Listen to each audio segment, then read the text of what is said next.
Hello and welcome to Robot Lab. Today we're going to unbox our autonomous car Pelican case. First, we need to unlatch the locks, lift it open, and inside you'll find the Quick Start Guide on top. The Quick Start Guide contains how to charge your car, how to set it up with Bluetooth, and how to download and load Orchestra, which is what we'll be using to operate our car.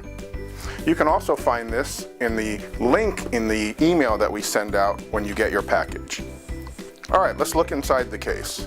Inside you'll find 5 autonomous cars and 5 chargers. Here's your car.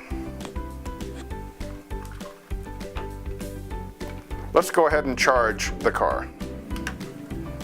The charger on the car is on the top, right here.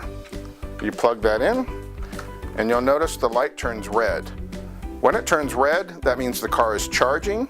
You'll need to charge your cars when you first receive them, and it takes about 2.5 hours to fully charge. Once it's charged, you unplug it. On the back of the car is the power switch. Turn that on.